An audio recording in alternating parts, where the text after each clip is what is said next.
오늘 또 어려움 중에도 이렇게 같이 모이고 또 같이 말씀을 나눌 수 있는 그런 기회를 우리가 갖게 되었는데 이 시간의 의미가 더욱더 크게 다가올 수 있도록 또 하나님께서 이 시간을 허락해 주셨고 또 여기 모여있는 청년들이 또 이 시간에 시간을 내서 또 참여해 주신 그 의미가 하나님 앞에서 더욱더 아름답게 잘 열매 맺는 그런 저녁이 되었으면 좋겠습니다. 저는 부천에 살고 있습니다. 그리고 오늘 여기 올 때 지하철로 올까 차를 가지고 올까 이렇게 고민하다가 차를 가지고 이렇게 왔어요. 아마 여러분들 중에도 운전을 하시는 분들이 많이 계실 줄 압니다만 운전이라는 게 면허증을 따서 이렇게 해보면 처음에는 겁이 많이 나지만 사실은 그렇게 큰 복잡하지가 않습니다. 차를 열고 또 키를 넣어서 시동을 걸고 차에 기름만 있으면 그 오토로 이렇게 맞춰놓고 그 다음에 이제 브레이크하고 엑셀을 적절하게 밟아가면서 운전하면 크게 운전하는데 어려움이 없습니다. 자동차라는 것이 그렇게 복잡하지 않구나라는 생각들을 하게 되죠. 그리고 가끔 가다가 기름이 떨어지면 기름을 한번 넣어주면 차는 웬만해서는 쓰지 않고 잘 갑니다. 그래서 차를 조작한다는 것은 굉장히 간단해 보이고 차 자체도 되게 단순해 보이거든요. 그런데 가끔 그런 경험이 있는지 모르겠지만 차가 생각지 않는 순간에 도로에서 쓰는 경우가 있습니다. 저는 그런 경험을 몇 번 했고 그 중에 한 차는 폐차를 시키기도 했는데 앞에서 연기가 나고 그래서 갑자기 차가 시동이 꺼지고 또 시동을 걸려고 해도 시동이 안 걸리고 그랬던 순간이 있어요. 그러면 여러분들 운전을 하시든 하시지 않든 제일 처음에 여러분 뭘 하시겠습니까? 일단 차에서 내려서 알지는 못하지만 본넷들을 이렇게 열어보게 되죠. 열어본다고 아는 건 아니지만 하여튼 열어보게 됩니다. 그러면 연기가 난다든지 뭔가 이렇게 그전까지는 몰랐는데 이 차가 매우 복잡한 작동 원리를 가지고 있다는 사실을 알게 돼요. 엔진이라는 것이 있게 되고 그 엔진을 식혀주는 라지에타가 있게 되는 것이고 그 안에 무수하게 연결되어 있는 선들이 있고 파이프가 있고 이게 어떻게 유기적으로 돌아가는지는 모르지만 이 자동차라는 것이 운전대에 앉아서 그냥 핸들 돌리고 악셀 밟고 기름 좀 넣어주면 그냥 가는 정도의 차라고 생각했는데 이 차가 멈추는 순간 비로소 이 차가 매우 복잡한 원리 속에서 우리가 생각했던 것보다 훨씬 복잡한 원리에 의해서 작동되고 있었구나라는 사실을 알게 된다는 것입니다. 그런 측면에서 우리 인생 가운데 찾아오는 이런 잠깐의 이렇게 의도치 않은 멈춤은 당황스럽기도 하고 때로는 난감하기도 하지만 그 멈춤 때문에 우리는 우리 자신의 인생을 한번 돌아볼 수 있게 돼요. 그리고 매우 일상적이고 평범하고 자연스러웠던 것들이 사실은 무수히 많은 원리들에 의해서 돌아가고 있었구나. 수많은 작동의 원리들이 작용하면서 그것이 아주 자연스럽게 운영되고 있었다는 것을 나중에서야 발견하게 된다는 것입니다. 아마 코로나 같은 것도 우리에게 그런 의미가 있지 않을까 생각을 해보게 돼요. 1년 반 이상의 시간들을 코로나 때문에 우리가 함께 모이기를 힘들어하는 이런 시대를 보내면서 과연 우리의 신앙은 무엇인가? 나의 믿음은 어디에 있는가? 나는 과연 하나님 앞에서 잘 살고 있는 것인가? 나는 정말 참된 신앙인인가? 그동안 10몇 년 동안 20년 가까운 시간들을 지나오면서 가졌던 나의 신앙은 정말 참된 신앙이었는가? 라는 질문들을 우리는 잠시 멈춤의 시간을 통해서 돌아보게 되고 생각해 보게 된다는 것입니다. 그런 측면에서 이 잠시 멈춤, 우리의 일상을 깨트려버리는 이 순간은 우리들에게 한편으로는 위협적이지만 다른 한편으로는 조금 더 깊은 차원의 신앙으로 들어갈 수 있는 기회가 되기도 한다는 것입니다. 마태복음 10장에 보면 예수님께서 제자들에게 이렇게 말씀하세요.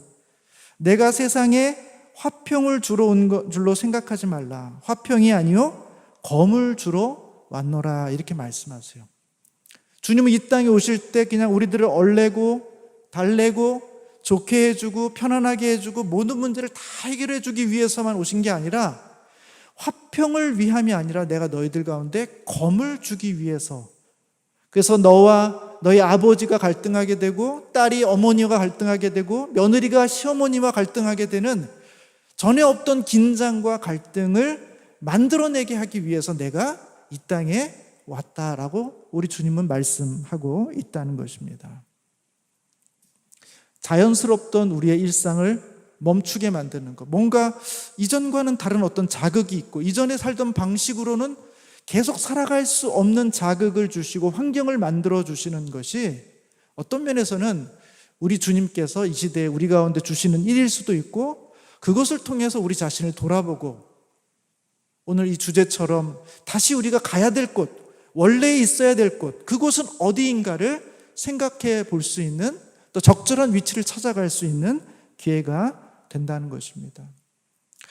저는 제가 교회에 자주 올 수 있는 게 아니까 어쩌다 아마 이번 한 번이고 또 다음에 또 언제 기회가 있을지 알 수 없기 때문에 한 번 제가 여러분들을 만난다고 했을 때 제가 여러분에게 줄 수 있는 것은 무엇일까? 그것은 어떤 면에서는 가장 근본적인 질문, 그러나 늘 들어왔던 것과는 조금 다른 측면에서의 그 질문, 그래서 우리가 이렇게 딱 멈춰져 있는데 가던 길을 딱 멈추도록 이렇게 하는 게 맞나? 틀린 거 아닌가? 하는 제가 질문을 던져드리고 여러분께서 그 질문 속에서 과연 답을 찾으면서 이 질문을 통해서 보니까 나는 가던 길이 맞았구나, 나는 가던 길이 지금 잘못되어 있구나, 지금 내가 있어야 될 자리가 아니구나, 그리고 원래 있어야 될 자리로 자리를 옮기게 되는 그런 측면에서의 어떤 작은 동요를 주는 것이 어떻게 보면 제가 이 시간 여러분과 함께 나누고 싶은 그런 이 설교의 목적이기도 합니다. 오늘 함께 나누고 싶은 말씀은 마태복음 22장에 있는 말씀이에요. 22장 1절부터 14절까지 말씀인데, 우리 한번 성경을 갖고 오신 분들은 성경을 보시고 또 없는 분들은 어떤 자막을 또 보셔서 한번 같이 우리 눈으로 좀 보고 우리 입술로 좀 고백하면 좋겠습니다. 제가 먼저 첫 번째 절을 읽을 테니까 이렇게 교독하도록 하겠습니다. 예수께서 다시 비유로 대답하여 이르시되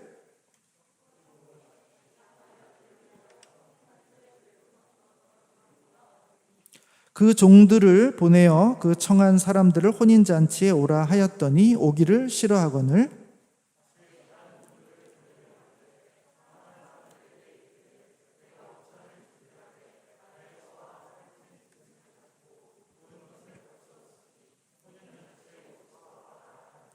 그들이 돌아보지도 않고 한 사람은 자기 밭으로 한 사람은 자기 사업하러 가고 임금이 노하여 군대를 보내어 그 살인한 자들을 진멸하고 그 동네를 불사르고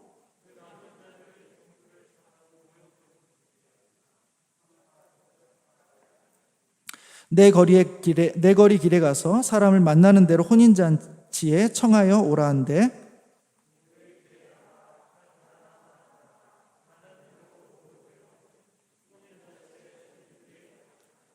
임금이 손님들을 보러 들어올새 거기서 예복을 입지 않은 한 사람을 보고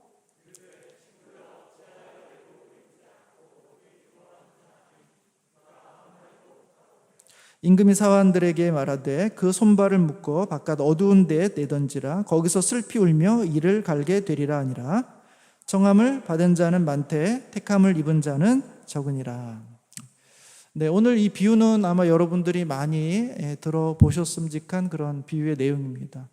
세 개의 장면으로 되어 있어요. 첫 번째 장면은 왕이 자기의 아들의 혼인잔치, 왕의 아들입니다. 왕의 아들의 혼인잔치에 이미 초대한 사람들이 있었어요. 당시의 귀족들이나 그 초대에 합당한 사람들이었겠죠. 그 사람들을 이제 종을 보내가지고 이제 왕의 혼인잔치가 됐으니까 오라고 초청을 합니다. 그런데 그 성경에 보면은 그들의 그 종의 오라는 이야기를 듣고도 무심하게 오지를 않습니다. 그래서 왕이 또 다른 종을 보내서 그들을 오라고 이야기를 합니다. 4절에 보면 다시 다른 종들을 보내며 이르되 청한 사람들에게 이르기를 내가 오찬을 준비하되 나의 소와 살진 짐승을 잡고 모든 것을 갖추었으니 혼인잔치에 오소서 하더라. 그러니까 지금 왕은 3번 얘기하는 것입니다. 처음에 미리 청첩장을 한번 돌렸고요. 2번째 종을 보내가지고 이제 오라고 얘기했는데 싫다고 했고요. 3번째 또 종을 보내서 이제 다 됐으니까 오기만 하면 바로 예식이 시작되니까 오라고 초청을 한 겁니다. 그랬더니 5절에 보시면 그들이 돌아보지도 않고 한 사람은 자기 밭으로 가고 한 사람은 자기 사업하러 가고 이렇게 되어 있습니다. 그러니까 이 종의 이야기를 지금 무시하고 있다는 것을 알 수가 있죠. 오라고 초청을 했는데 3번에 걸쳐서 그렇게 부르고 있는데 한 사람은 자기 사업하러 가버렸고요. 또 다른 사람들은 별로 신경 쓰지 않고 그냥 가버린 것입니다. 지금 무시를 받고 있는 것이죠. 6절에 보면 그 남은 자들은 종들을 잡아 모욕하고 죽이니 이렇게 되어 있습니다. 근데 무시하는 차원을 넘어서 그 왕이 보낸 그 종들을 잡아서 죽이기까지 하는 것입니다. 지금 이것은 뭘 보여주고 있습니까? 지금 이 사람들이 왕에게 적대적인 마음을 갖고 있다는 것을 보여주는 거예요. 왕을 왕으로 인정하지 않을 뿐만 아니라 왕을 싫어하고 있고 왕을 무시하고 있다는 사실을 보여주고 있는 것입니다. 그러자 7절에 보면 임금이 노하여 군대를 보내어 그 살인한 자들을 진멸하고 그 동네를 불사르고 이렇게 되어 있습니다. 여러분, 청첩장을 받았는데 무슨 일이 있어서 결혼식을 못 가면 왕이 군대를 보내서 사람을 죽인다 이렇게 볼 때 왕은 좀 너무 심각하다 이렇게 볼 수 있을지 모르지만 이 내용을 자세히 보면 왕의 문제가 아닙니다. 아니 어떻게 왕의 초대를 이런 식으로 받은 신하들이 이렇게 무례하고 왕을 무시하고 적대적으로 생각하며 오히려 왕의 종들을 죽임으로써 그의 적의를 이렇게 드러내고 있는가라는 사실을 볼 때 이 사람들은 왕의 통치를 받는 사람들이 아닌 것이죠. 오히려 왕의 원수라고 이야기할 수 있는 것입니다. 그래서 왕은 군대를 보내서 그들을 진멸하도록 하게 된 것입니다. 아마 이 비유는 그 당시에 자신을 의롭다고 말하고 하나님 나라에 초청받은 사람이라고 이야기하는 바리새인들이나 종교 지도자들과 같은 사람들에게 주시는 말씀일지 모르겠어요. 그런데 그들은 왕을 모독했고 또 심지어 왕을 적개적으로 적의를 가지고 이렇게 표현하고 있어요. 아마 하나님께서 그들을 향해서 너희들의 행동이 바로 이와 같은 것이다 라고 지적하고 있는 비유의 내용인지 모르겠습니다. 자, 2번째 장면은 뭐냐 하면 우리가 좋아하는 말씀이에요. 9절에 보시면 내 거리 길에 가서 사람을 만나는 대로 혼인잔치에 청하여 오라 한대. 그러니까 초청받지 않은 사람입니다. 초대에 자격이 없는 사람이에요. 그냥 길거리에 있는 사람들입니다. 그런데 그 잔치가 있기 때문에 왕께서는 그들을 불러가는데 그냥 길거리에 있는 사람들을 다 초대해서 데리고 오는 것입니다. 10절을 한번 읽겠습니다. 10절을 읽어보겠습니다. 시작. 종들이 길에 나가 악한 자나 선한 자나 만나는 대로 모두 데려오니 혼인잔치에 손님들이 가득한지라. 그러니까 길거리에서 아무나 지금 데려오고 있는 것입니다. 그런데 구체적으로 뭐라고 얘기하고 있습니까? 악한 자나 선한 자도 다 데리고 온 것입니다. 그렇기 때문에 사실 우리도 주님의 잔치에 초청을 받지 못했지만 종교적인 지도자이거나 또 하나님 앞에 의롭다고 말할 수 있는 사람들이 아니지만 들어갈 자격이 없는 사람들이지만 하나님께서 이와 같은 방식으로 그의 아들의 잔치에 우리를 불러주심으로 악한 자일지라도 선한 자일지라도 다 그 잔치에 들어갈 수 있는 은혜를 입게 되었다는 것입니다. 자, 여기까지는 사실 우리가 이게 읽거나 받아들이는데 전혀 문제가 없어요. 그건 우리들을 위한 그래서 우리가 하나님의 잔치에 은혜로 들어갈 수 있게 되었구나 라고 생각할 수 있습니다. 비유가 여기서 끝났다면은 우리는 큰 긴장과 갈등이 없습니다. 그러나 문제는 뭐냐? 그 다음 구절이 있다는 거예요. 11절에 보시면 임금이 손님들을 보러 들어올새 거기서 예복을 입지 않은 한 사람을 보고 이르되 친구여 어찌하여 예복을 입지 않고 여기 들어왔느냐 하니 그가 아무 말도 못하거늘 이렇게 되어 있습니다. 잔치가 막 진행되고 있는데 임금이 그 현장에 오셔가지고는 사람을 쭉 한번 보시는 거예요. 쭉 한번 스캔을 쭉 하시고 그 중에 누가 하나 딱 띄었습니다. 그 한 사람은 예복을 입지 않았어요. 그래서 임금이 그렇게 얘기하는 너는 왜 예복을 입지 않았는가? 라고 이렇게 물어보게 됐고 그 그 사람은 거기에 대한 변명을 하지 못했습니다. 13절에 보시면 임금이 사환들에게 말하되 그 손발을 묶어 바깥 어두운 데 내던지라. 거기서 슬피 울며 이를 갈게 되리라 하니라. 이렇게 되어 있어요. 10절까지는 좋았어요. 하나님이 우리도, 자격 없는 우리도 다 그 하나님이 아들의 왕의 혼인, 아들의 혼인잔치에 다 우리를 초대해 주셨구나.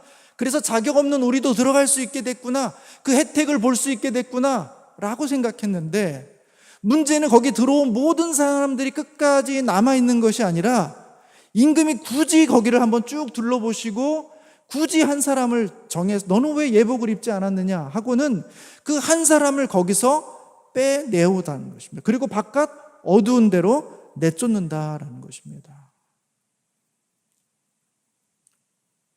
여러분, 이 비유가 마지막 이 부분까지 담겨져 있기 때문에 우리는 부담스러운 거예요. 이 비유가 이 11절 이유가 없었다면 우리는 굉장히 편안하고 만족했을 거예요. 그런데 이 비유, 11절 이후의 내용까지 굳이 마치 부록처럼 이 비유 안에 들어가게 하심으로써 하나님의 은혜로 교회 안에 들어온, 하나님의 은혜로 주의 성도들이 된 백성들을 향해서 모종의 긴장관계, 혹시 이 예복 입지 않은 사람이 내가 아닐까? 아니, 나는 정말 예복을 입었을까? 아니, 도대체 이 예복이라는 게 뭐지?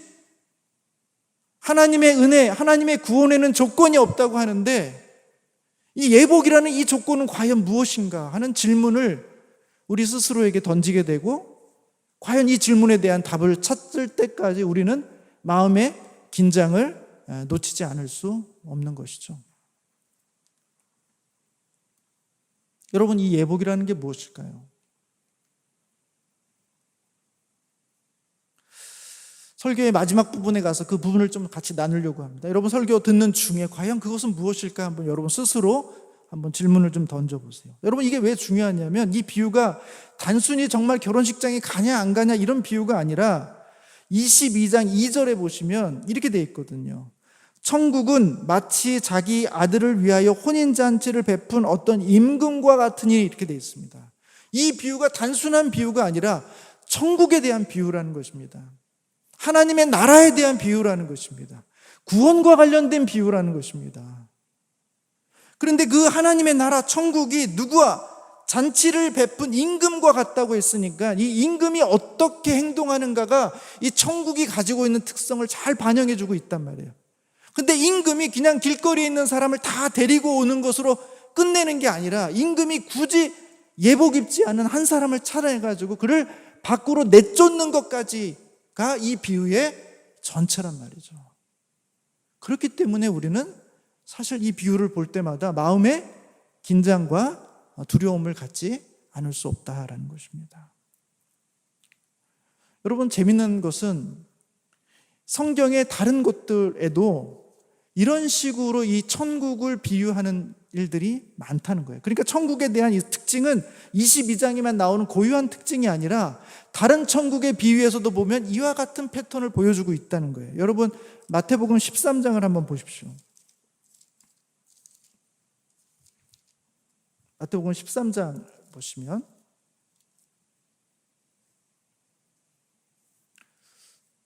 목사님, 혹시 이 스크린이 밝아가지고 이 조명을 다 켜도 아마 보시는데 문제가 없을 것 같아요. 조금 어두우면 조금 더 잠에 깊이 들어갈 수 있지 않을까요? 네. 다 키셔도 상관없을 것 같아요. 오히려 밝게 하는 게 낫지 않을까요? 네, 13장에 보시면 24절부터 40절입니다. 자, 제가 한번 읽어드릴게요. 여러분 참 눈으로 잘 보세요. 잘 아시는 비유입니다. 예수께서 그들 앞에 또 비유를 들어 이르시되 천국은 좋은 씨를 제 밭에 뿌린 사람과 같다, 이렇게 되어 있습니다. 그러니까 천국을 특징을 이야기할 때 좋은 씨를 제 밭에 뿌린 사람, 그분의 특징이 무엇인가를 잘 보시면 천국의 특징이 나옵니다. 25절에 보면 사람들이 잘 때에 그 원수가 와서 곡식 가운데 가라지를 덧뿌리고 갔더니 싹이 나고 결실할 때에 가라지도 보이거늘 집 주인이 종들이 와서 말하되 주여 밭에 좋은 씨를 뿌리지 아니하였나이까? 그런데 가라지가 어디서 생겼나이까? 뿌리지도 않은 가라지가 같이 자라고 있으니까 그것 때문에 지금 의문을 갖는 거죠. 주인이 28절에 보시면 이르되 원수가 이렇게 하였구나. 종들이 말하되 그러면 우리가 가서 이것을 뽑기를 원하나이까? 원수가 몰래 뿌려놓은 그 가라지들을 우리가 뽑기를 원합니까? 그렇게 말씀하고 있는 거죠. 그러니까 주인이 이르되 29절에 주인이 이르되 가만두라. 가라지를 뽑다가 곡식까지 뽑을까 염려하노라. 둘 다 추수 때까지 함께 자라게 두라. 이렇게 되어 있습니다.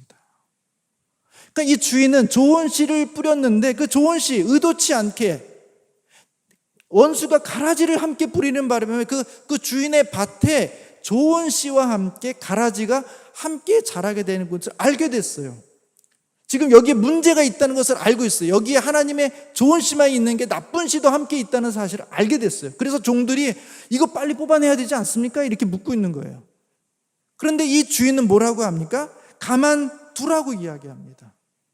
언제까지? 추수할 때까지. 추수할 때까지 그냥 그것이 같이 자라도록 가만두라는 것입니다. 그러니까 공존하는 시간이 있다는 것입니다. 좋은 씨와 하나님이 원래 뿌렸던 씨와 원래 의도치 않은 가라지가 함께 공존하는 시간들이 한 밭 안에 존재하는 시간들이 있다는 거예요. 그러나 그것은 영원하지는 않죠. 추수 때에 가면 어떻게 합니까? 정확하게 구분해 내십니다. 30절에 보시면 추수 때에 내가 추수꾼들에게 말하기를 가라지는 먼저 거두어 불사르게 단으로 묶고 곡식은 모아 내 곡간에 넣으리라. 마지막 때에 가서야 그것을 둘로 정확하게 구분해 내겠다라는 것입니다. 그것이 천국이 가지고 있는 특징이에요. 그러니까 천국은 그냥 어떤 시점 그 이전과 이후로 이렇게 확 한순간에 확 바뀌는 게 아니라 뭔가 모종의 긴 과정이 있고 이 과정 속에서 함께 공존하는 하나님의 백성과 하나님 백성 아닌 자들이 함께 공존하는 시간들이 있다가 어느 순간에 마지막 때에 가면 그것이 정확하게 구분되어져 가는 그런 방식으로 하나님의 나라가 설명되고 있다는 것입니다. 여러분 47절 한번 보세요. 마태복음 13장 47절에 보면 그물 비유라고 나오는데 그건 짧으니까 한번 같이 읽어보겠습니다. 47절 또 50절까지입니다. 같이 한번 읽겠습니다. 시작. 또 천국은 마치 바다에 치는 각종 물고기를 모으는 그물과 같으니 그물에 가득함에 물가로 끌어내고 앉아서 좋은 것은 그 그릇에 담고 못된 것은 내버리느니라. 세상 끝에도 이러하리라. 천사들이 와서 의인 중에서 악인을 갈라내어 불뭇불에 던져 넣으리니 거기서 울며 이를 갈리라. 이렇게 되어 있습니다. 그러니까 여기도 보면 천국은 각종 물고기를 모으는 그물과 같다고 그랬습니다. 이 그물이 가지고 있는 특징을 보셔야 돼요. 그물이 바다에 쑥 던져졌을 때 그물이 좋은 것만 잡아내지 않습니다. 그물이 모든 것, 여기 보면 선한 것이나 못된 것, 그냥 모든 고기, 그물에 걸리는 모든 고기를 다 잡아요. 그리고 그것을 무트로 이렇게 끌고 나옵니다. 그리고 나서 거기서 좋은 것과 못된 것을 골라낸다는 거예요. 천국은 마치 그런 그물과 같다라는 것입니다. 이것이 보여주고 있는 하나님 나라의 특징이라는 거예요. 그냥 어떤 순간 이전과 이후로 갈려지는 게 아니라 시작된 그물로 함께 모여지는 시간, 누구나 다 들어올 수 있는 왕의 혼인잔치에 들어올 수 있는 그 기간이 있고 마지막까지 그것이 유지되는 사람이 있고 그것에서 중간에서 떨어져 나가게 되는 어떤 존재들이 있다라는 사실을 마태복음은 우리 가운데 보여주고 있다라는 거예요. 여러분, 우리가 이 하나님 나라 구원과 관련되어서 던져져야 될 질문의 내용이 문제가 조금씩 바뀌어야 된다는 것을 알습니다. 이렇게 물어볼 수 있죠. 천국을 어떻게 하면 들어갈 수 있습니까? 어떻게 구원을 얻을 수 있습니까? 구원의 티켓을 얻으려면 우리가 무엇을 해야 됩니까? 라고 우리는 물어볼 수 있을 거예요. 그 전에 그래서 그 구원의 티켓을 얻는 방법에 대해서 우리는 관심을 가졌을 수 있어요. 그러나 우리가 오늘의 본문을 보면 질문이 조금 달라져야 된다는 거예요. 어떻게 하면 천국의 마지막 순간까지 남아있을 수 있습니까? 왕의 혼인잔치에 들어가는 것까지는 했는데 계속해서 그 혼인잔치에 남아서 왕과 함께 그 기쁨을 누릴 수 있느냐, 아니면 어떤 사람은 그 누릴 수 없고 밖으로 다시 쫓겨나느냐 하는, 그래서 끝까지 남을 수 있는 방법이 무엇입니까? 라는 것으로 우리는 우리의 질문을 바꿀 필요가 있다는 것입니다. 어떻게 구원의 티켓을 얻을 수 있습니까가 아니라 구원이 어떻게 끝까지 보장될 수 있는 그런 구원이라는 것이 무엇입니까? 라고 우리는 되물어야 된다는 것입니다. 과거의 어느 시점에 내가 세례를 받았기 때문에, 내가 과거의 어느 시점에 예수님을 나의 구주로 선배가 시키는 대로, 우리 목사님이 말씀하시는 대로 또 따라서 내가 고백했기 때문에 내가 그때 얻은 그 티켓으로 이제 나중에 하나님의 나라에 갈 때 이 티켓을 보여주면서 내가 세례를 받았거든요, 내가 예전에 이렇게 고백을 했거든요, 자, 이 티켓에 분명히 그렇게 나와 있지 않습니까? 하고 이 티켓으로 거기를 들어가는 게, 그게 핵심이 아니라 어떻게 하면 이것이 끝까지 유지되도록, 이 중간에서 여기에서 탈락되지 않을 수 있는가가, 그것이 성경이 하나님 나라를 이야기할 때 우리 가운데 주고 있는 도전이라는 것입니다. 그래서 저는 우리가 우리의 구원을 이야기할 때, 그 다음에 하나님의 나라, 천국을 이야기할 때 내게 구원의 어떤 티켓이 있느냐, 하나님 나라에 들어갈 수 있는 어떤 신분, 내가 과거에 어느 시점에 세례를 받은 것, 내가 과거에 어느 시점에 주를 나의 주로 고백했던 그 시점, 그것으로 내가 나의 티켓을 삼을 것인가의 문제가 아니라 다른 관점이 필요하다는 것입니다. 저는 그 관점이 뭐냐 하면 시민권이라는 것입니다. 시민권.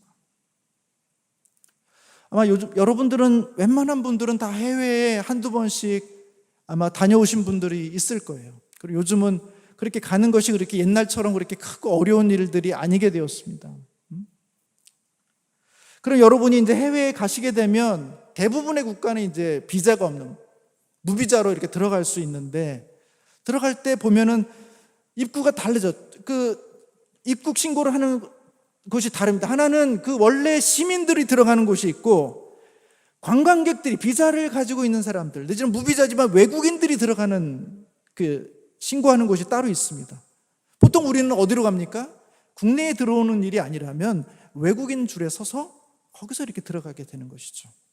그리고 비자가 있든 없든 90일 정도의 그런 무비자 기간을 가지고 거기서 관광도 하고 일도 보고 여러 가지 일들을 하면서 결국은 나오게 되는 것이죠. 그러니까 중요한 것은 우리가 그 나라의 시민이냐는 거예요. 시민은 들어가서 눌러 살 수 있어요. 그러나 시민이 아니라 단순히 관광객이라면, 내가 비자를 끊고 잠시 이 출입국 사무소를 통과할 수 있는 조건을 갖춘 사람이라면 들어가서 그 안에 있는 많은 즐거움들을 누릴 수도 있고 볼 수도 있고 일을 할 수도 있지만 90일이 되기 전에 나와야 돼요. 여러분, 안 나오면 어떻게 됩니까? 불법 체류자가 되는 거예요. 그 나라에서 그 사람을 색출해서 강제적으로 내보냅니다. 왜 내보냅니까? 그 사람이 그 나라에 무슨 해를 끼쳤기 때문입니까? 아니, 그 사람은 그 나라 시민이 아니기 때문에 그래요. 여기에 계속해서 머물러 있을 수 없기 때문에 그렇습니다. 그러니까 우리가 하나님의 나라를 생각할 때, 구원을 말할 때 티켓 한 장으로 이 티켓이 있느냐 없느냐, 여러분 영화관 갈 때 티켓이 있으면 그 입구에서만 한번 딱 확인 받아주면 그 안에서는 전혀 문제가 없어요. 거기서 뭐 자든 딴 일을 하든 거기서 계속 뭐 2-3시간 있던 두 편을 보든 큰 문제가 없어요. 다른 사람 좌석을 빼앗는 것이 아닌 이상 그걸 통과하면 되는 거예요. 아무 문제가 없습니다. 그리고 그 사람이 어떤 삶을 살았냐, 앞으로 어떠한 삶을 살 것이냐 전혀 관심이 없어요. 그냥 그 티켓을 얻었다는 것만으로도 그 공간을 들어가는 것입니다. 그 사람이 어떤 삶의 윤리와 도덕이 무엇이냐, 그 사람의 가치관이 무엇이냐, 그 사람이 과거에 전과가 있느냐 없느냐 아무 의미가 없어요. 티켓은 그냥 그런 거예요.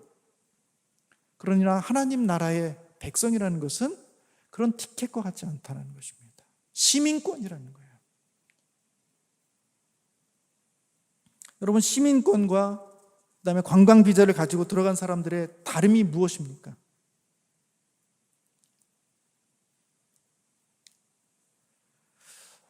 저는 그것이 가장 결정적인 오늘 본문의 이야기라고 생각해요. 여러분, 제가 성경의 두 인물을 이제 이야기하려고 합니다. 첫 번째 인물은 누가복음 19장에 나오는 삭개오라는 사람이에요. 여러분 아마 삭개오를 아마 잘 아실 거예요. 제가 뭐 따로 본문을 읽지는 않겠습니다. 누가복음 19장 1절부터 10절에 보면 이 삭개오라는 사람이 나오는데, 그는 여리고에 살고 있는 사람이고 그의 직업은 세리입니다. 그런데 그는 직업을 아마 잘 수행해서 성공했던 것 같아요. 성경에 보면 세리장이라고 되어 있습니다. 그러니까 세리의 꽤 높은 직급을 갖게 됐어요. 그러니까 아마 세리 업무도 잘했고 또 거기에 대한 성과도 있었기 때문에 그는 세리장이 된 거죠. 그리고 또 보면은 그는 부자라고 되어 있습니다. 그러니까 그는 지금 돈을 많이 벌었어요. 자기 민족의 세금을 걷어들여서 그 걷어들인 세금 중간에 자기가 가지고 있으므로 로마의 일부 주고 줘야 될 것을 주고 나머지는 자기의 재산으로 축적하면서 그는 그 당시에 많은 사람들이 고통받고 있을 때 그는 세리로서 그는 부유하게 넉넉하게 성공한 인생을 살게 되었다는 것입니다. 제가 성공이라고 말씀드렸지만 사실은 유대인들은 세리를 성공했다고 보지 않습니다. 여러분이 잘 알듯이 세리를 좋아하지 않아요. 세리들은 다른 민족의 앞잡이라고 보는 것이고 이방인들과의 접촉이 잦기 때문에 그는 부정한 사람이라고 생각해요. 그래서 죄인과 세리를 같은 급으로 보고 있습니다. 유대인들은 어쩔 수 없어서 그에게 세금을 주긴 주지만 그를 존경하지도 않고 그를 따를 마음도 없고 오히려 그를 무시하고 멸시하는 사람들이 바로 유대인들이에요. 그러니까 세리라는 직업은 돈도 얻을 수 있고 공권력이 뒤에서 자기를 지켜줄 수 있을지는 모르지만 주변에 있는 많은 동족들에게는 무시와 멸시를 받는 직업이에요. 삭개오가 그걸 모를 리 없지 않습니까? 그럼에도 불구하고 그가 세리가 되었던 이유는 무엇이겠습니까? 성공하기 위해서, 돈을 벌기 위해서. 그것 말고 무슨 이유가 있겠습니까? 그것이 하나님 앞에 떳떳하겠습니까? 자기 민족들 앞에서 떳떳하겠습니까? 아무런 떳떳할 이유가 없는 거예요. 근데 그는 열심히 그 일을 잘했어요. 그래서 세리장이 된 것이고 그래서 그는 부자가 된 것입니다. 여러분, 그의 인생의 가장 중요한 가치가 뭐겠어요? 그거는 성공이요? 돈입니다. 그것 말고는 세리라는 이 직업을 갖고 살아갈 이유가 그 당시에 전혀 없어요. 다른 사람이 뭐라고 하든 다른 사람이 나를 무시하든 어떻게 여기든 돈 많고 내가 성공하고 내 뒤에 공권력이 나를 지켜주고 있으면 너희들이 나에게 어떻게 할 소냐. 내가 원하는 것들, 내가 필요한 것들 마음껏 누릴 수 있는데 그는 돈을 그의 인생의 목적으로 삼고 그렇게 살아왔던 사람이에요. 그런데 그 여리고에 예수님이란 분이 지나가신다는 소문을 듣게 된 거예요. 여러분, 삭개오, 돈을 밝히고 돈의 목적을 삭개오의 입장에서 예수님은 그렇게 큰 의미가 없어요. 돈이 많은 사람도 아니고 부유한 자도 아니고 거기에 무슨 성공하기 위해서 줄 서 있는 사람도 아니고 그에겐 그렇게 흥미롭지 않은 거예요. 그런데 삭개오의 마음속에 뭔가 인생에 어떤 문제가 생겼던 것 같아요. 돈을 목적으로 알고 성공을 위해서 그렇게 열심히 살아왔지만 많은 사람들에게 비난과 지탄을 받고 있는 자신의 모습을 보면서 과연 이것이 잘 살고 있는 것인가? 아마 그런 질문을 스스로에게 던졌을지 모르겠어요. 그런데 예수님이란 분이 지나가는 거예요. 그런데 예수님이란 분이 어떤 분인지 소문을 들어서 알죠. 예수님은 세리와도 함께 식사를 하고 친구가 되어주고 그들과 교류하는 분이라는 사실을 들었어요. 그가 여태까지 알고 있었던 많은 유대인들, 내노라 하는 잘난 척하는 많은 유대인들을 봤지만 아무도 그의 마음에 매력적인 사람은 없었어요. 그러나 예수님은 뭔가 달랐어요. 게다가 얘기를 들어보니까 예수님의 제자 12명 중에 세리가 있다는 얘기까지 들은 거예요. 예수님은 내가 세리임에도 불구하고 충분히 나를 이해하고 나를 용납하고 나를 가까이에서 만나주실 수 있는 분이겠구나라는 생각을, 기대를 가졌을지 모르겠어요. 그래서 그는 사람들이 비켜주지 않아서 뽕나무 위로 올라가고 그 나무 위에서 예수님을 지켜봅니다. 다행히 예수님은 그와 눈이 마주쳤고 그의 가까이 오셔서 삭개오야 내려와라, 내가 오늘 너희 집에 유하여 하겠다 하고는 삭개오와 함께 그날 밤 같이 이야기를 하고 식사를 나누게 됩니다. 그게 누가복음 19장 1절부터 10절의 이야기예요. 근데 뭐 대단한 일이 일어난 것 같지 않은데 누가복음 19장에 보면 놀라운 일이 일어납니다. 갑자기 삭개오가 이렇게 고백합니다. 9절인가 한번 봐주시겠습니까? 8절이네. 8절 한번 같이 읽어보겠습니다. 8절 시작. 삭개오가 가서 주께 여짜오되 주여 보시옵소서, 내 소유의 절반을 가난한 자들에게 주겠사오며 만일 누구의 것을 속여 빼앗은 일이 있으면 내 갑절이나 갚겠나이다. 돈을 위해서 그렇게 살아왔던 이 사람이 갑자기 주님을 만나고 나서 자기 재산의 절반을 가난한 사람들에게 주겠다고 얘기합니다. 그리고 자기가 누군가를 속여서 빼앗은 것이 있다면 4배를 쳐서 돌려주겠다고 이야기합니다. 여러분, 이 고백이 쉬운 일이 아니죠. 평생 돈을 중심으로 살아갔던 이 사람이 갑자기 자신의 절반을 떼서 가난한 사람들에게 누구인가에 토색한 것이 있으면 4배를 쳐서 갚게 되면 여태까지 자기가 모아왔던 많은 것들이 한순간에 다 없어질 수도 있는 그런 고백이에요.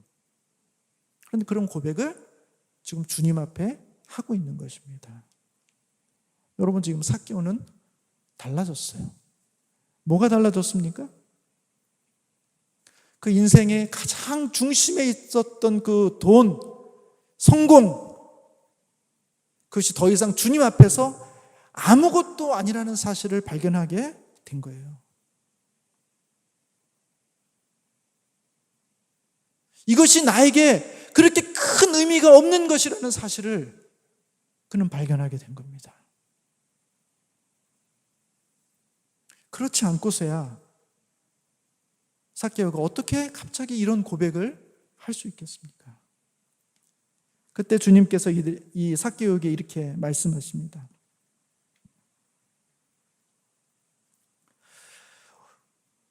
오늘 구원이 이 집에 이르렀다. 이 사람도 아브라함의 자손이다. 이렇게 말하고 있어요.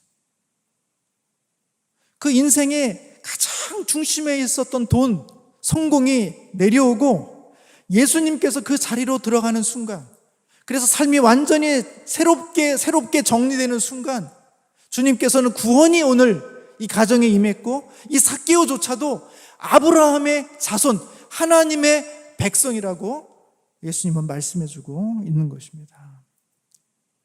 지금 삭개오는 완전히 새로운 질서 속으로 들어가게 된 거예요. 여러분, 또 한 사람의 이야기가 있습니다. 마태복음 19장에 보면 부자 청년이 예수님을 찾아와요. 그래서 이렇게 묻습니다. 내가 무슨 선한 일을 하면 영생을 얻겠습니까? 그러니까 이 부자 청년은 돈도 많아요. 이미 부자입니다. 뭐 부모님으로부터 받았는지 아니면 젊어서 성공했는지 모르겠습니다만 그는 이미 부자예요. 게다가 보면 그는 영생에 대한 관심도 있어요. 그러니까 종교적 관심도 뛰어난 사람이에요. 그리고 열심히 하고 있는데 거기다 뭔가 더 해서 예수님을 만났을 때 더 완벽한 내가 신앙인이 되고 싶은데, 완벽한 구원의 조건을 만들고 싶은데 내가 무엇을 하면 영생을 얻을 수 있겠습니까? 라고 예수님께 묻습니다. 예수님께서 너 계명을 지켜라 이렇게 말합니까? 계명, 어떤 계명을 말씀하시는 것입니까? 그래서 내 부모를 공경하고 이웃을 사랑하고 뭐 살인하지 말고 도둑질하지 말고 간음하지 말고 그 써 있는 거 있지 않냐? 그건 내가 어려서부터 다 지켰나이다. 그 외에 뭐가 더 필요합니까? 이렇게 말하고 있어요. 지금 이 부자 청년을 보세요. 그는 종교적으로 흠잡을 데가 없는 사람이에요. 그는 윤리적으로는 열심히 어려서부터 차근차근 잘 살아왔어요. 그리고 신앙에 대한, 구원에 대한, 영생에 대한 그런 갈망이 있어요. 게다가 성공까지 했어요. 뭐 부모님이 성공했는지 그 스스로가 성공했는지 모르겠지만 우리가 바라고 있는 그런 모습이잖아요. 그래서 신앙도 좋고 교회 활동도 열심히 하고 돈도 잘 벌고 좋은 직장에 있고 더 나아가서 예수님께 찾아가서 어떻게 하면 내가 영생을 얻을 수 있습니까? 정말 괜찮은 사람처럼 보입니다. 예수님께서 그 청년들에게 묻습니다. 네가 정말 온전하기를 원하냐? 그렇다면 내 소유를 팔아서 가난한 사람들에게 주라. 그리고 나를 쫓으라. 이렇게 말씀하십니다. 내 소유를 팔아서 가난한 사람들에게 주고 너는 나를 쫓으라. 이렇게 말합니다. 그런데 성경에 보면 22절에 이렇게 고백하고 있어요. 그 청년이 재물이 많음으로 이 말씀을 듣고 근심하고 가니라 이렇게 됐습니다.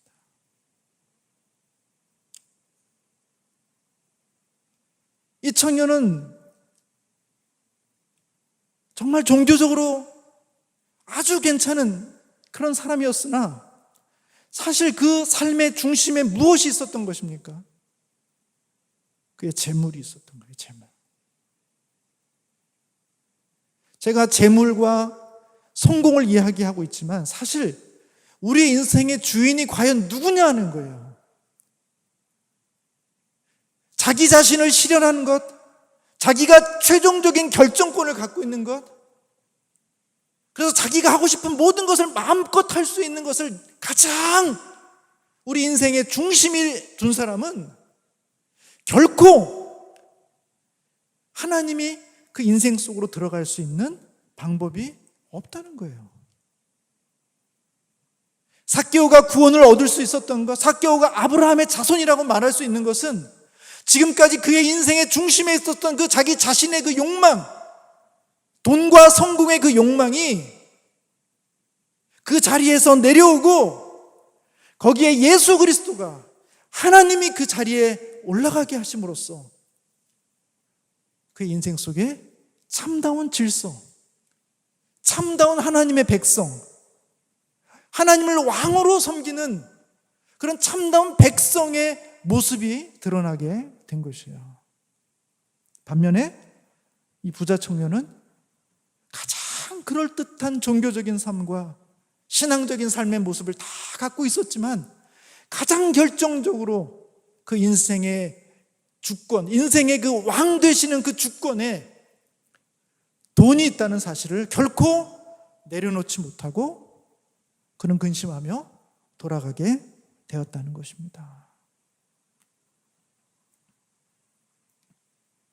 이게 바로 성경에서 말하고 있는 구원의 내용들이라는 것입니다. 여러분, 참된 하나님 나라의 백성, 시민이라는 것은 누굽니까? 그것은 인생의 우선순위가 바뀐 사람들이에요. 그냥 교회를 다니고 내가 유아 세례를 받고 입교식을 하고 주일학교와 중고등부를 거쳐서 또 심지어는 청년부 모임에도 나와서 찬양팀을 하든지 임원을 하든지 다양한 교사로서 또 다른 모습으로 교회를 섬기면서 또 하나님께서 주신 월급의 11조를 주님 앞에 드리면서 정말 가장 그럴듯하게 신앙생활을 하고 있는 그런 부자 청년도 그 인생의 중심에 하나님이 왕으로서 존재하지 않으면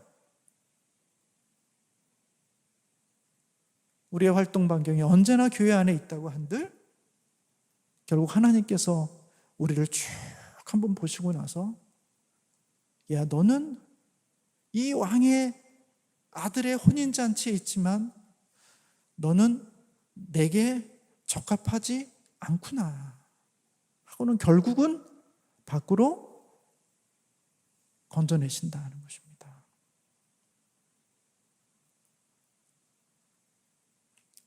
여러분, 돈과 성공을 우선순위로 살아가는 사람들은 돈과 성공이 가장 안전한 것, 돈과 성공이 가장 흔들리지 않는 위치에 두고 삶의 모든 방식을 다 이것을 위한 방식으로 바꿔요. 모든 질서를 다 그렇게 바꿉니다. 심지어는 우리의 신앙도 우리의 가장 근본적인 욕구도, 우리의 관계도 다 이것을 중심으로 새롭게 정리하는 거예요. 왜? 그게 중심이니까. 그게 왕이니까. 내가 신앙생활을 하는 이유도 이 돈과 성공, 내 자신의 성취를 이루는 것에 방해가 되지 않는 선에서만 하나님도 허용이 되고 종교도 허용이 되고 신앙생활도 허용이 되는 거예요.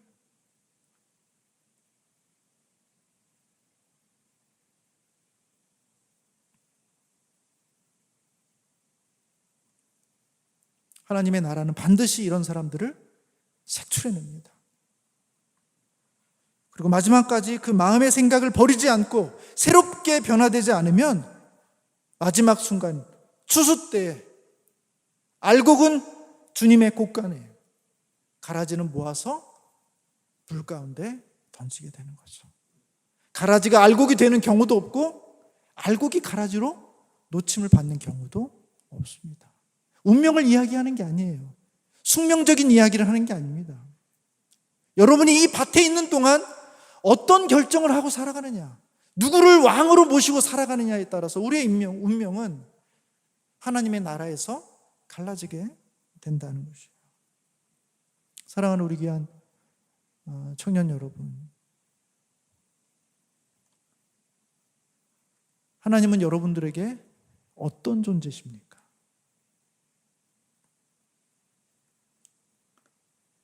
하나님은 여러분의 왕이십니까? 여러분의 인생을 하나님께 온전히 맡길 수가 있어요?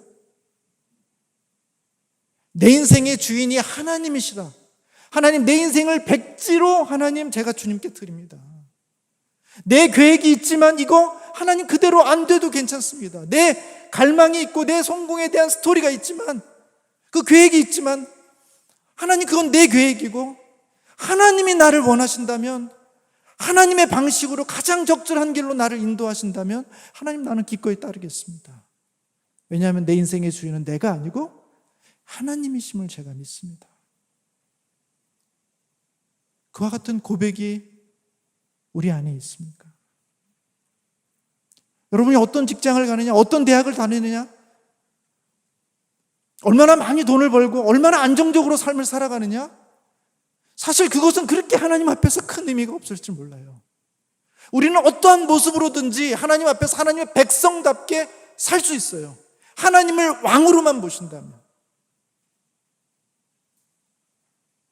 그러나 우리가 아무리 근사하고 아무리 멋지고 아무리 괜찮은 종교적인 형태와 인생의 성공을 갖고 있다고 하더라도 그 인생의 중심에 하나님이 계시지 않는 한 우리는 하나님의 나라에는 절대로 적합한 사람이 아닙니다.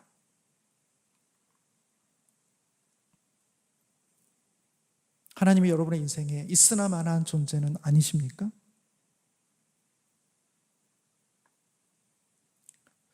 여러분, 제가 설교 초반에 구원의 조건으로서 예복이라는 게 있는데 그 예복이 과연 무엇을 의미할까? 제가 그 질문을 한번 드렸습니다. 한번 생각해 보시기를 원했습니다. 제가 볼 때 이 예복이라는 것은 뭡니까? 이 예복이 정말 하나의 조건이 된다면 그 조건의 내용은 무엇인가라는 거예요. 여러분, 예복이라는 건 뭐예요? 그 공간, 그 시간에 적절한 옷이에요. 제가 평소에 이렇게 입고 다니지 않습니다. 반바지에 티셔츠 하나 입고 편하게 다닙니다. 뭐 지하철 타고 어디 가야 된다 그러면 좀 긴 바지 입고 그냥 뭐 티셔츠 하나 입고 갈 수 있습니다. 그러나 제가 오늘 여기 올 때 설교하기 위해서 오기 때문에 제 옷장에서 그래도 여러분들이 볼 때 저 사람이 신경 쓰고 왔구나 싶을 정도로 그냥 뭐 너무나 편하고 쉽게 그냥 집에 있다가 갑자기 나왔구나 라는 느낌이 되지 않는, 나름대로 신경을 쓰고 이 모임을 소중히 생각하고 정말 기도하면서 준비하면서 오셨구나라는 느낌이 될 수 있도록 그렇게 잘 준비해서 왔어요. 이건 이 공간의 예입니다. 질서예요. 제가 티셔츠 하나에 반바지 입고 왔으면 말씀만 좋으면 되지 이렇게 얘기할 분도 간혹 있을지 모르지만 이 모임, 우리는 지금 이 코로나 상황에서 모이기도 힘든데 정말 마음에 기도하면서 간절히 구하면서 정말 생명을 걸다시피 하고 긴장하면서 이 모임에 왔는데 저분은 정말 아무 생각 없이 이 공간에 와 있구나라는 느낌을 줄 수 있잖아요. 도대체 이 모임을 어떻게 생각한 것인가? 우리는 그렇게 많이 준비하고 기도하고 이렇게 애쓰고 있었는데, 은혜 받기 위해서 그렇게 애쓰고 있었는데 저분은 정말 그냥 이렇게 떨렁떨렁 관광하러 온 것인가? 라는 느낌, 그 무례함. 여러분, 예복은 무슨 특별한 옷이 아니에요. 그 공간, 그 질서에 맞는 옷이에요. 우리가 결혼식장에 가면 그 공간에 맞게 우리가 있는 것 중에서 가장 단정하고 정말 신랑 신부를 존중히 여기는 마음으로 하는 옷을 입고 가는 거잖아요. 장례식장에 갈 때는 정말 티나지 않게 정말 어둡고 짙은 색, 정말 마음에 안타까운 마음으로, 경건한 마음으로 가지 않습니까? 그게 예복 아니에요. 여러분, 질서라는 건 바로 이겁니다. 하나님 나라에 들어가기 위해서는 하나님의 질서를 받아들일 수 있어야 돼요. 여러분, 관광객하고 시민의 차이가 뭐예요? 관광객은 그저 자기가 보고 싶은 것들을 보고 먹고 싶은 것들을 먹고 그냥 즐기다 나오는 거예요. 그 나라가 잘 되든 잘 되지 않든 그 나라의 법이 무엇이냐? 그게 그렇게 중요하지 않아요. 그러나 시민은 다릅니다. 그 나라와 운명을 같이 해요. 그 나라가 잘 되기를 원해요. 지금은 민주사회라서 그 왕이 있는 건 아니지만 그 왕을 중심으로 왕의 주권을 인정하면서 그 나라 가운데 함께 협력하기를 원하는 것이에요. 그게 하나님 나라의 백성이에요. 그 마음이 없이 와 있는 사람 누굽니까? 관광객이거나 첩자이거나 간첩이거나 도적입니다.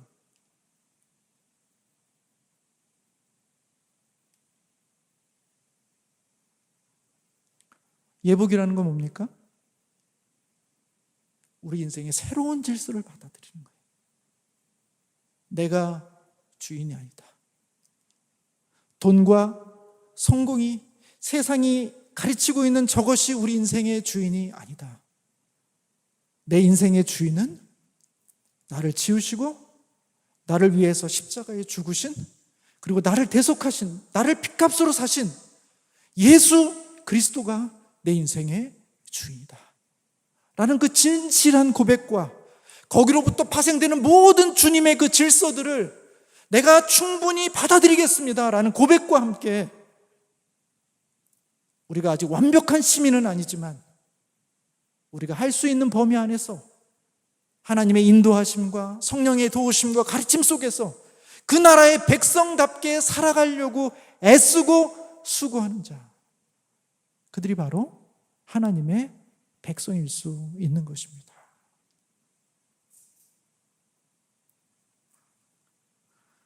여러분, 어쩌면 제가 지금 삭개오의 비유라든지 부자 청년의 비유, 그래서 마치 있는 것 모든 것, 여러분 뭐 있는 것도 별로 없으실 텐데 있는 것 모든 것을 다 그냥 교회에다 바치고 그리고 이렇게 살아야지만 된다, 이런 결정, 여러분 다니던 회사도 다 그만두시고 학교도 그만두시고 너무나 큰 변화를 지금 뭐 이야기하는 것처럼 느끼실지 모르겠어요.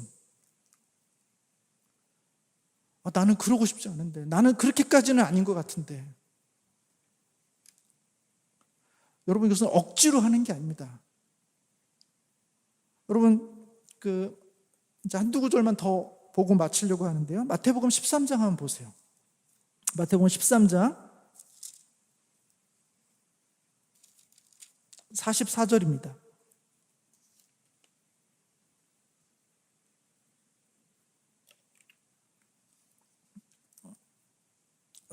한번 같이 읽어보도록 하겠습니다. 44절 시작. 천국은 마치 밭에 감추인 보화와 같으니 사람이 이를 발견한 후 숨겨두고 기뻐하며 돌아가서 자기의 소유를 다 팔아 그 밭을 사느니라. 천국은 감추인 보화와 같다고 되어 있습니다. 이 보화의 특징이 뭡니까? 감추어져 있다는 것이고, 그 감추어져 있었는데 그것이 발견되면 이 발견한 사람을 보세요. 뭘 합니까? 자기 소유를 다 팔아서 그 밭을 사요. 왜 삽니까? 그 밭을. 그 밭에 보화가 있기 때문에 그래요. 옛날에는 전쟁이 하도 많이 일어나니까 이 사람들이, 이 팔레스타인은 전쟁이 너무 많으니까 일로 도망갔다 절로 도망갔다, 그러니까 재산이 있을 때 그 재산을 다 갖고 갈 수가 없어요. 그러니까 전쟁이 일어나면 중요한 것들은 박스에 딱 넣어가지고 땅에다, 자기만 알 수 있는 땅에다 탁 묻어놓는 겁니다. 그리고 피난 갔다가 전쟁 끝나면 다시 돌아와서 그 파서 이제 또 생활하는 거예요. 근데 도망갔다가 죽으면 이걸 아무도 몰라요. 그런 것들이 종종 발견되었다고 그래요. 그러니까 이 사람도 그 밭이 자기 밭이 아닌데 거기서 뭔가를 이렇게 일구어서 살아가려고 빌려가지고 하고 있는데 우연히 그와 같은 것을 발견한 겁니다. 거기 보니까 엄청난 게 들어있어요. 근데 밭 주인도 몰라요. 이게 있는 줄 몰라요. 그러니까 이 사람이 어떻게 다 덮고 나서 가가지고 자기 소유를 다 팔아서 이 밭을 삽니다. 이 밭에 뭐가 있습니까? 보화가 있기 때문에 그런 것이죠. 여러분, 지금 이 사람의 행동이 어리석습니까? 아니에요. 여러분들이라도 다 그렇게 하시지 않을까요? 물론 법적으로 지금 저게 적법하냐 아니냐, 저렇게 하는 거 불법 아니냐, 뭐 이렇게 생각하지 마시고 그냥 이 비유의 내용, 지금 이 상황을 충분히 이해하실 수 있잖아요. 왜냐하면 내가 가지고 있는 것을 다 가지고 와도 여기 묻혀있는 이 보화에 비하면 아무것도 아니기 때문에 기꺼이 내 가진 것을 다 팔아서 이 보화를 사게 된다는 거예요. 그게 바로 뭐예요? 밭에 감추인 보화요? 그게 바로 천국이라는 거예요. 하나님 나라라는 거예요. 그러니까 하나님 나라의 가치를 발견하면 그처럼 내가 가지고 있는, 이전에 그거 없으면 못 산다고 생각했던 것들이 갑자기 그렇게 중요하지 않은 것처럼 보여지게 된다는 거예요. 다 죽어도 이것을 사는데 전혀 내 안에 아까움이나 주저함이 없다라는 거예요. 여러분, 저는 중학교 2학년 때부터 교회를 다녔어요. 모태신앙이 아닙니다. 하지만 중학교 2학년 때부터 되게 성실하게 잘 다녔어요. 그래서 저는 중학교 2학년 때, 중3 때 돼서 저는 중등부 회장이 됐습니다. 교회 나온 지 10개월 만에. 초고속 승진 있죠. 그리고 제가 고등부 올라갔는데, 고등부 1학년 때, 보통 2학년이 총무를 하는데 저에게 총무를 맡겼어요. 제가 고등학교 1학년 때 총무가 됐어요. 그리고 고등학교 2학년 때 저 회장했습니다. 굉장히 열심히 신앙생활을 잘 했죠. 아주 모범적으로. 그런데 교회에서 하는 수양이라든지 그다음에 부흥회라든지 가면 강사분이 늘 그렇게 마지막 날에는 늘 초청하세요. 주님을 위해서 자기를 헌신할 사람은 손들라고 그러고 그 손든 사람 앞으로 나오라고 해가지고 그런 시간이 늘 있어요. 과거에. 그러면 제 마음속에 정말 저는 성실한 신앙인이었기 때문에 열심히 듣고 그 말씀을 들으면 여기까지 차요. 아, 나도 저렇게 살아야 되겠다. 저게 바른 것 같다. 저렇게 해야 되겠다. 내 인생을 드려야 되겠다. 이렇게 생각하지만 마음속에는 여기까지 마음이 있지만 한 손으로는 저 그렇게 하고 싶습니다라는 생각이 있지만 다른 한 손으로 왜 그래? 이렇게 손 잡아요. 내려요. 왜? 너 이거 한순간의 실수가 너 평생을 좌우하는 거야. 너 그러다가 목사 되면 어떡할 거냐? 너 그러다가 저기 아마존 이런 데 선교사 가면 어떡하려고 너 지금 그렇게 함부로 너의 인생을 막 던지냐? 저는 그게 참 두려웠어요. 제가 주님께서 인생을 드리면 그냥 그렇게 저를 끌고 가실 거라고 생각했어요. 그러나 제가 하나님을 조금씩 알아가고 예수 그리스도께서 하신 일을 조금씩 알아가고 하나님이 말씀하시는 그 하나님의 나라가 어떤 것인가를 조금씩 알아가면서 제 마음속에 조금씩 변화되기 시작했어요.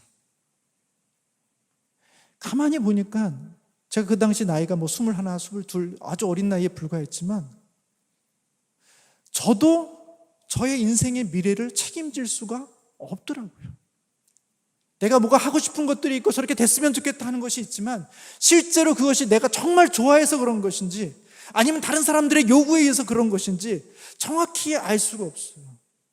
내가 무엇을 원하는지도 모를 때가 많고 내가 원한다고 원했는데 그것이 정말 나중에 보면 어리석은 선택이었다는 것을 나중에 깨달을 때도 참 많았어요.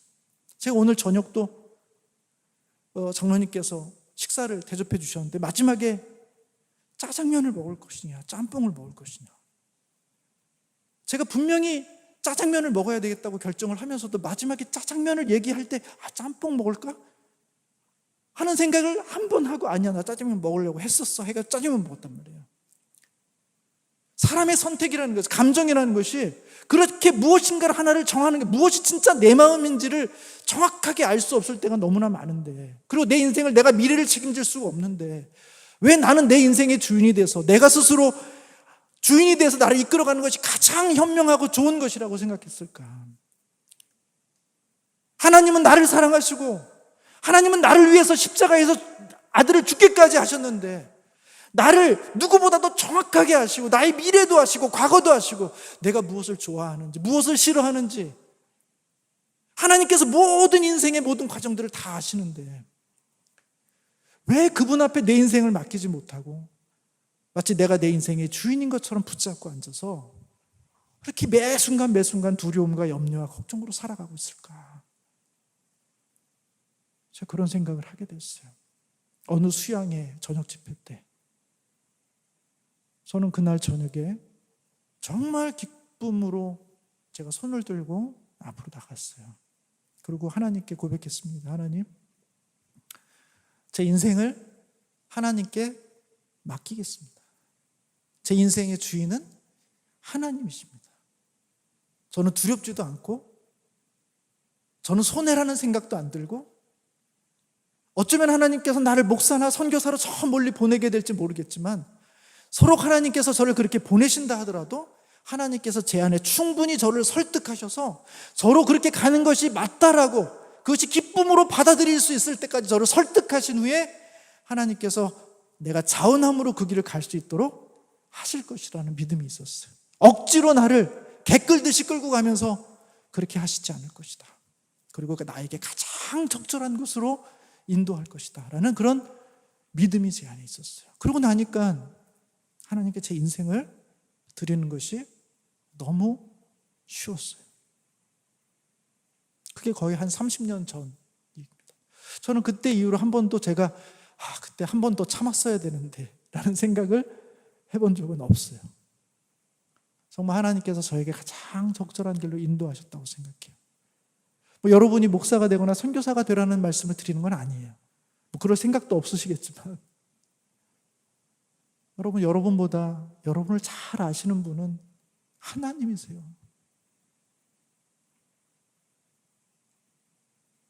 여러분의 부모님보다 여러분을 더 사랑하시는 분은 하나님이세요. 여러분, 하나님이 여러분에게 가장 좋은 것 주기를 원하십니다. 그 방식과 그 내용이 우리가 아직 미처 몰라서 그렇지 하나님은 우리에게 가장 좋은 곳으로 가장 적절한 순간에 나중에 돌아보면 그래 이게 맞았구나 라는 그런 감탄의 고백을 드릴 수 있도록 우리의 삶을 인도해 가신다는 거예요. 여러분의 인생을 맡기시라는 것입니다. 어려운 일이 아니라는 거예요. 여러분 탕자가 돌아올 때 마지못해 돌아온 거 아닙니다. 물론 환경적으로 힘들었지만 그는 영원히 거기서 돌아오지 않을 수도 있었어요. 그리고 아버지가 거기까지 가서 끌고 온 것도 아니에요. 그 아들의 마음속에 아버지 집에는 정말 이 먹는 것 때문에 문제가 되어서 이렇게 배고라 하는 종들도 없는데 내가 아버지 품을 떠나서 정말 혼자 왜 이런 고생을 하고 있을까? 아버지께로 돌아가자. 내가 아버지의 아들로 나를 받아주세요 이렇게 얘기할 자존심은 없고 그럴 만한 자격도 없고 그냥 나를 품꾼의 하나로 그냥 여겨만 달라고 그래서 그냥 먹을 것을 먹게 해주도록 그와 같은 존재로 나를 받아주셔도 괜찮겠다. 그는 드디어 거기서 아버지의 품으로 돌아가는 것이 가장 지혜로운 결정이라는 생각을 하게 된 거예요. 그리고 리턴한 것이죠. 그리고 막상 가보니까 아버지가 나를 종으로 받은 게 아니라 죽었다가 살아난 내 아들로 맞고 나를 위해서 잔치를 베풀어 주고 있는 모습, 그것이 누가복음 15장에 나와 있는 말씀이지 않습니까? 여러분, 뭔가 대단하고 힘들고 어렵고 할 수 없는 헌신을 막 억지로 해야만 되는 그런 방식으로 여러분에게 요구하는 게 아니에요.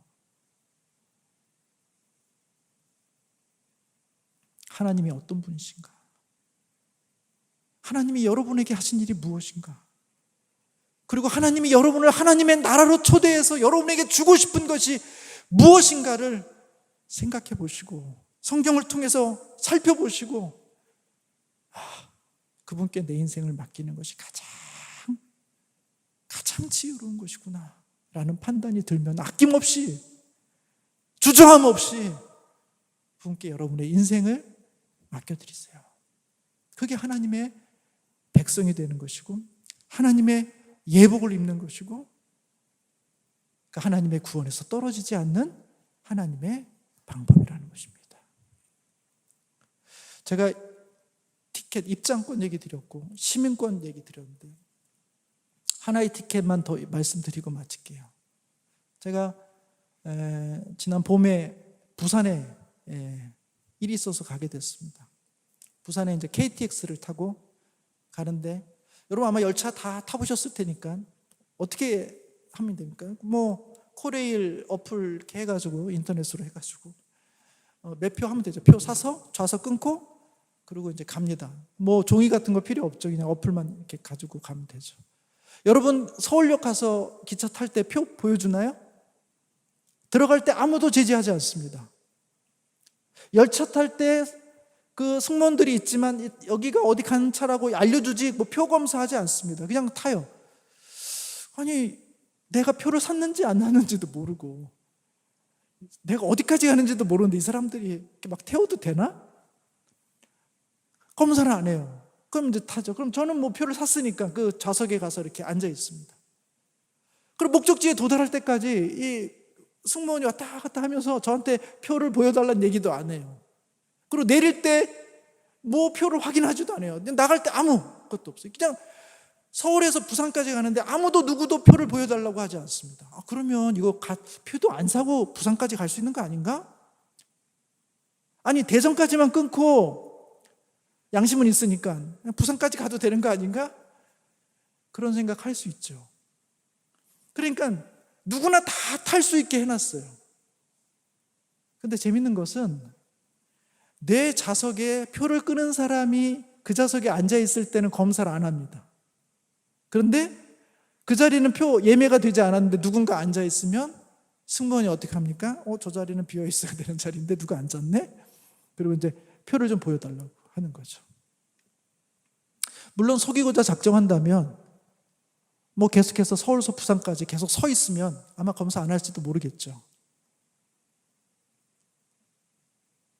여러분 지금 서울역에서 출발해서 부산역, 여러분 어릴 적에 시작해가지고 지금 하나님 나라의 그 최종역까지 가고 있는 그 열차를 타고 가고 있다고 한번 생각해 보세요. 이 중에는 표를 구매해서 아예 처음부터 딱 완벽하게 구매해서 하나님 주권 딱 받아들이고 지금 타서 좌석에 앉아서 편하게 가시는 분도 있을 거고, 어떤 분들은 그냥 친구들하고 얼떨결에 막 따라와가지고 야 표검사 없어 괜찮아 들어와 해가지고 들어와서 가시고는 있는데 불안하신 분도 있을 거예요. 내가 과연 검사원이 지나갈 때마다 불안하잖아요. 혹시 표 보여달라고 할까봐. 그러면서 한편으로 야 내가 5만 몇천 원 굳었는데 이거 표도 안 사고도 갈 수 있을지도 모르겠네, 이렇게 생각할 수도 있겠죠. 여러분 승무원을 속일 수는 있어요. 그러나 이 하나님 나라를 가는 이 열차 안에서 하나님의 눈길을 속일 수는 없어요. 굳이 찾아내시지 않습니까? 하나님께서 꼭 오셔가지고 한번 이렇게 스캔을 쭉 한다니까요. 뭐 대전까지 가는 거 용납할 수 있고 대구까지 가는 거 용납하실 수 있죠. 뭐 어쩌면 부산역까지 도착하는 것까지 용납할 수도 있어요. 그러나 마지막 역에 출구에서 탁 나가는 순간 표검사를 딱 표 없는데요. 그러면 엄청난 일이 벌어지는 거예요. 몇십 배에 해당하는 벌금을 내야 될지도 몰라요. 당연히 거기에 들어가지 못할 수도 있고요. 저는 여러분 대부분 이 안에서 이미 충분히 먼저 표를 끊고 자리에 앉아서 하나님의 주권을 받아들인 채로 이 여행을 하고 있을 거라고 생각해요. 그러나 어떤 분들은 표를 끄는 경험이 없어요. 하나님 앞에 나의 인생을 아직 정확하게 들여본 경험이 없는 분들, 내가 친구들하고 같이 어울리기도 하고 예배도 드리고 찬양도 하고 헌금도 하고 교회에서는 여러 가지 봉사도 하는데 한 번도 진지하게 하나님 앞에서 제 인생의 주인은 하나님이십니다, 저는 주님의 것입니다, 주님은 저희의 왕입니다, 저는 평생 주님을 나의 주로 믿고 고백합니다. 와 같은 진지한 고백을 하지 않은 분들이 혹 있을지 모르겠어요.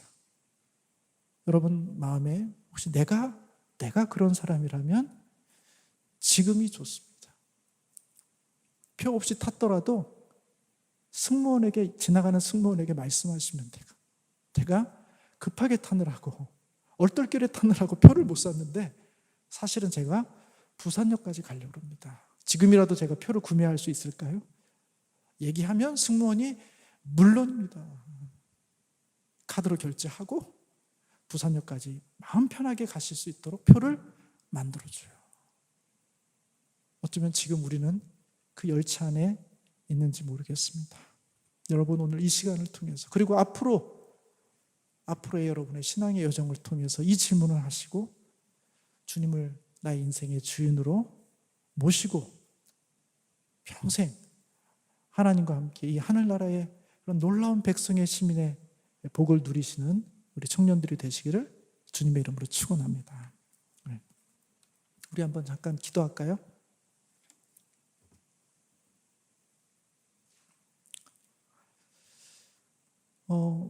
지금 우리의 상태가 어떤지 모릅니다. 여러분 자신에 집중하세요. 여러분이 정말 나는 주님의 주권을 이미 인정했고 그 주님의 직권에 맞게 나는 살아가려고 애쓰고 있습니다 하는 분들은 이 여정 속에서 하나님의 은혜와 복을 누리게 해달라고, 하나님께서 만들어 주신 이 하나님 나라의 복들을 경험하면서 제가 갈 수 있도록 위해서 기도하시고요. 나는 아직 한 번도 이런 얘기를 들어본 적이 없고 한 번도 예수를 믿는다는 것이, 하나님 나라에 들어간다는 것이 하나님을 나의 왕으로 모셔야 되는 것인 줄 모른 채 이 여행을 지금 하고 있다면 이 시간 우리 하나님 앞에 나아갑시다. 하나님, 저는 이 여행을 끝까지 하기를 원합니다. 하나님 나라의 마지막 순간까지 나는 주님과 함께 하기를 원하고 주님의 품에 안기기를 원하고 여기 있는 친구들과 함께 그 여정을 끝까지 마무리하기를 원합니다. 그러나 저는 아직까지 주님을 나의 인생의 주인으로 모신 적이 없습니다. 진지하게 그 질문에 내가 대답한 적이 없습니다. 제가 지금 그 대답을 주님 앞에 드리겠습니다 하고 주님을 여러분의 왕으로, 인생의 주인으로 모시는 그런 결단이 있으면 좋겠습니다. 이 시간 잠시 우리 한 1분, 2분 정도 우리 자신을 위해서 한번 기도하고 제가 마치는 기도 드리겠습니다. 같이 기도하겠습니다.